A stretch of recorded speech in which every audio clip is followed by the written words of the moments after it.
नमस्ते. Priya's YouTube चॅनलमध्ये तुम्हा सर्वांचं मी मनापासून स्वागत करते.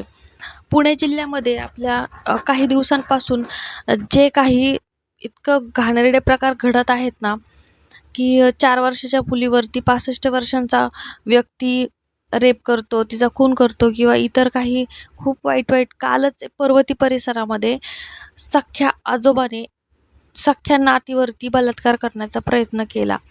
पण सुदैवाने त्या मुलीने मदतीसाठी आवाज दिला आणि शेजारच्या पाजारच्या लोकांनी तिला वाचवलं, म्हणून खूप मोठा अनर्थ टळलेला आहे.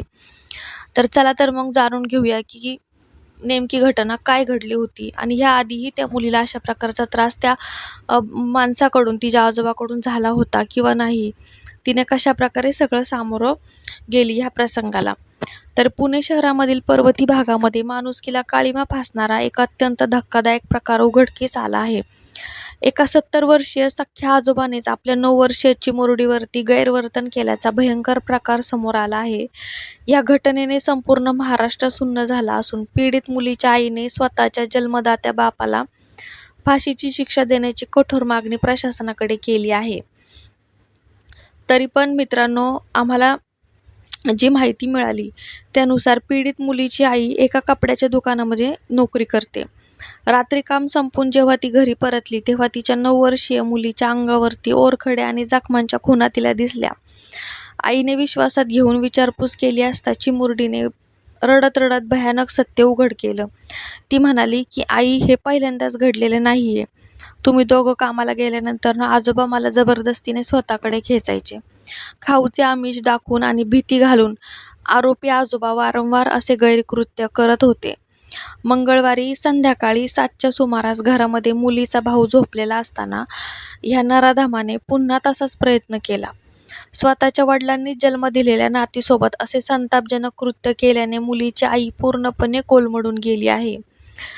तिने अश्रू अनावर झाल्याने अत्यंत उद्विग्न अवस्थेमध्ये म्हटले की ज्या बापाने मला लहानाचं मोठं केलं त्याच बापाने माझ्या काळजाच्या तुकड्यावर नजर टाकली.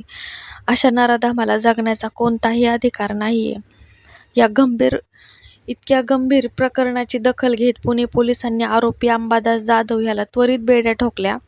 बुधवारी त्याला पुणे सत्र न्यायालयामध्ये हजर करण्यात आलं.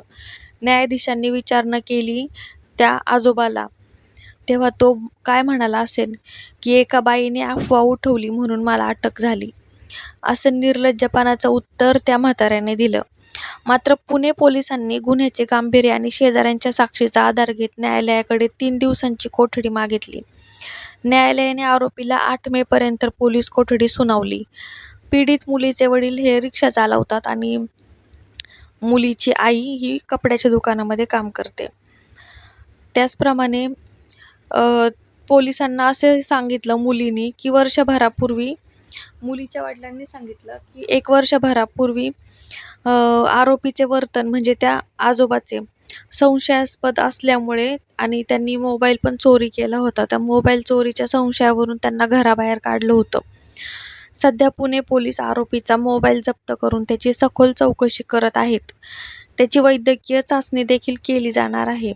या घटनेमुळे पर्वती परिसरामध्ये संतापाची लाट उसळली आहे. मात्र नागरिकांनी कोणताही अनुचित प्रकार जसे की दगडफेक किंवा निदर्शने करू नये आणि तपासात सहकार्य करत कायद्यावरती विश्वास ठेवावा असे आवाहन पोलीस प्रशासनाने केले आहे. नात्यांना काळिमा फासणारी ही घटना समाजासाठी अत्यंत चिंताजनक आहे. लहान मुलांच्या सुरक्षेचा प्रश्न आता घराच्या उंबरठ्याच्या आत सुद्धा निर्माण झाला आहे.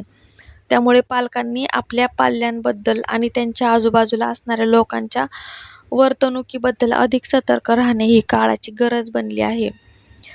तुमचीही लहान मुलं असतील घरामध्ये तरी कृपया करून घरात नातेवाईकांवरती सुद्धा विश्वास ठेवणं योग्य जग आता सध्या राहिलेलं नाहीये. आई आणि बाप जेवढं मुलांना जीवाच्या पलीकडे जाऊन सांभाळतात ना, तेवढं कोणीही नाही सांभाळू शकत. कुणीच नाही सांभाळू शकत. त्यामुळे कृपया करून मुलांची काळजी घ्या, सतर्क राहा, सावधान राहा आणि कोणतीही खोटी बातमी पसरणार नाही याबद्दल आमचा चॅनल हा नेहमीच कटिबद्ध आहे.